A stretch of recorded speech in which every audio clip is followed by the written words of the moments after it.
Assalamualaikum warahmatullahi wabarakatuh. Sobat sekalian, kembali lagi di channel Lutfi Isomudi. Sobat sekalian, lagi-lagi soal ijazah Pak Jokowi. Ada tuduhan bahwa ijazah Jokowi ini palsu. Kali ini ada yang bikin gemes ini sobat sekalian. Tonton terus sampai habis. Jangan lupa like, komen, dan subscribe channel ini.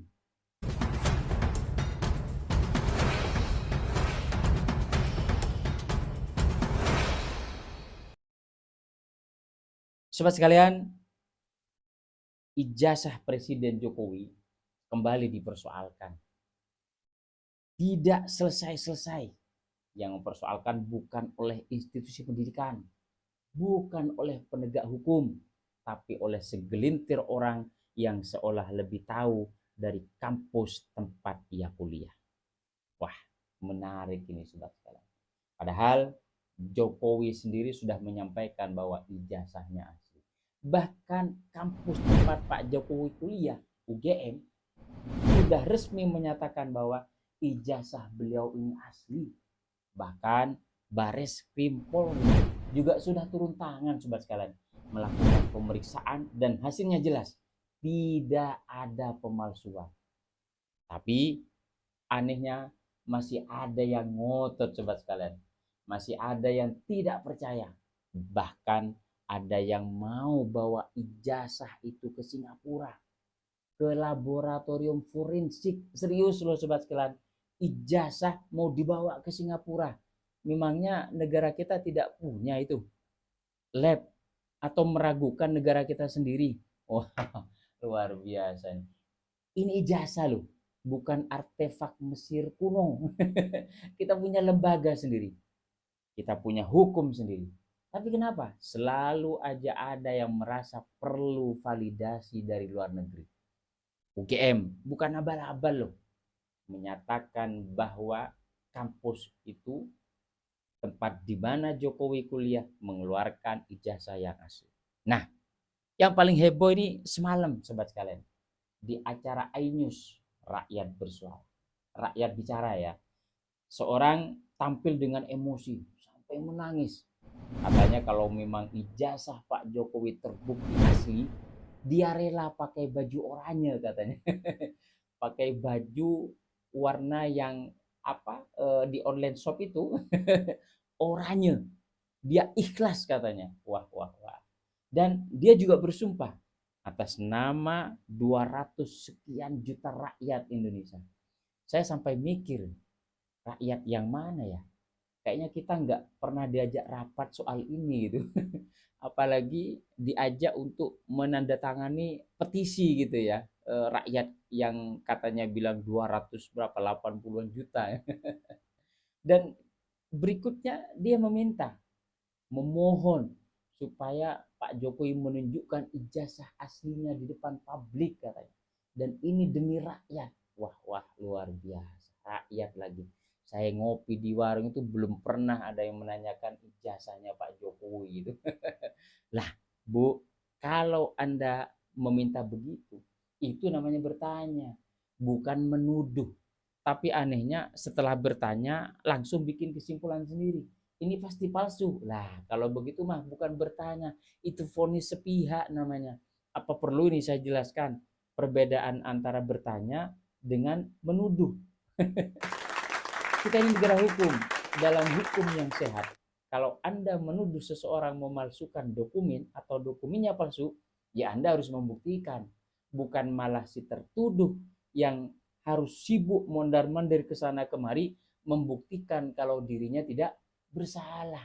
Beda dong antara bertanya dengan menuduh. Beda. Dan itu perbedaannya. Masa harus perlu dijelasin panjang lebar?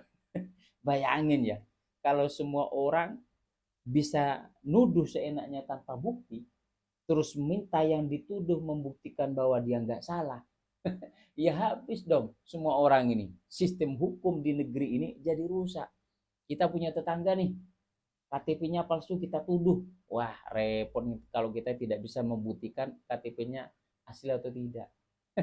Dan lucunya lagi sobat sekalian, permintaannya ini bukan ke polisi, bukan ke pengadilan. Maksud saya minta karena sudah tidak percaya, minta untuk dibawa ke Singapura yang katanya tadi mau diuji lab itu. Wah, luar biasa ini, diuji lab itu. Kritik itu penting lah, tapi kritik harus berdasar. Jangan cuma pakai emosi, jangan pakai asumsi. Apalagi kalau niatnya cuma buat menciptakan keraguan dan kegaduhan. Wah, ya siapa tahu ya, hanya ingin menciptakan itu ya. Kita kan tidak tahu. Namanya presiden 2 periode, banyak yang ya tentu banyak ada yang juga tidak suka. Tapi ini beda.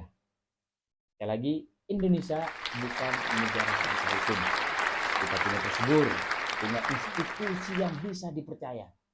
Kalau semua itu sudah bicara, baris krim, buktinya juga sudah jelas, maka kita sebagai warga negara ya harus menghormati, bukan malah ngotot bikin teori sendiri. Masih belum puas, ya silahkan tunggu di pengadilan. Silahkan, tinggal nunggu pembuktian di pengadilan. Mari kita jaga logika, jaga nalar, jangan sampai karena benci kita jadi percaya hal-hal yang bahkan nggak bisa dibuktikan. Tapi belum selesai di situ sobat sekalian. Ada yang narasi yang bikin gemes ini saya. Unik lah. Katanya kasihan Pak Jokowi sampai sakit nggak hadir di upacara kesaktian Pancasila. Padahal apa katanya Bu Mega juga hadir. Memangnya apa urusannya ya? Tidak hadir kemudian disangkut pautkan dengan Bu Mega aja hadir. Wah, ini mah wah. Dan katanya ini katanya loh ya, Pak Jokowi sakit karena stres. Waduh, waduh, waduh. Serius loh. Pak Jokowi Pak Jokowi sakit karena stres. Gara-gara mungkin ditanya netizen ya soal ijazah dan sebagainya. Waduh, waduh.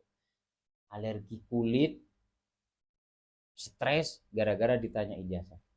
Yang bilang ini dokter loh, katanya. Tapi masa iya sih stres bikin alergi kulit? Ya, saya kira alergi itu bisa jadi karena debu, makanan, cuaca. Ini kok karena stres, disuruh tunjukin ijazah gara-garanya. Wah, wah, wah, luar biasa ini ya. Ini perlu dikasih gambaran ini. Berarti ke depan kalau ada yang jerawatan, ya mungkin karena dituduh apa dituduh plagiat dan sebagainya. Kalau kaki saya pegal bisa jadi karena dituduh nyontek waktu bikin apa skripsi waktu kuliah gitu. Wah, luar biasa. Kalau memang Pak Jokowi sedang sakit, ya kita doakan sembuh lah dengan niat yang tulus. Tapi jangan dibumbui teori macam-macam. Jangan maksudnya jangan sampai semua hal dikaitkan ke ijazah. Doakan ya doakan, tidak usah dibumbui dan sebagainya. Sobat sekalian, inilah negara Indonesia yang kita cintai. Kita ini sedang menghadapi banyak masalah nyata di negeri ini. Semuanya insya Allah ke depan akan segera pulih. Ekonomi, pangan, lapangan kerja, pendidikan. Tapi ruang publik malah diisi oleh tuduhan yang sudah dibantah berkali-kali, tapi tetap diulang-ulang. Yang lain masih apa? Yang lain sudah bekerja serius, kita malah ribut masalah ijazah. Padahal kalau kita mau jujur, nggak ada satupun yang benar-benar niat mencari kebenaran kalau saya lihat. Yang ada cuma drama, emosi, dan bisa jadi sensasi. Buktinya, kalau memang serius silakan ikuti proses hukum, tidak puas tunggu pengadilan. Jadi kalau masih ada yang ngotot bilang ijazah itu palsu, setelah UGM dan Baris Krim menyatakan sah, ya mungkin bukan kebenaran yang mereka cari. Bisa jadi ya, apa ya, bisa jadi ya cari panggung apalah gitu. Ya maksud saya ikutilah proses hukum, tidak perlu dibumbui macam-macam dan sebagainya. Jika tidak puas dan sebagainya, apalagi mau dibawa ke Singapura dan sebagainya. Setuju nggak sih? Kalau akal sehat itu penting. Kalau kalian setuju bahwa tuduhan harus dibuktikan, bukan dibesar-besarkan. Silakan like, share video ini ke sobat sekalian, dan jangan lupa subscribe. Kita akan melihat negeri ini ke depan akan tetap berada di jalur penegakan hukum yang ada di negeri ini. Sekali lagi, kalau kamu sepakat bahwa kebenaran harus berdasarkan bukti, bukan asumsi, sekali lagi klik like and share video ini, dan jangan lupa ikuti video-video saya berikutnya. Ada banyak yang menarik, yang bikin gemesin, yang bikin unik, yang perlu harus kita berikan pencerahan. Sobat sekalian, sampai berjumpa di episode berikutnya. Wassalamualaikum warahmatullahi wabarakatuh.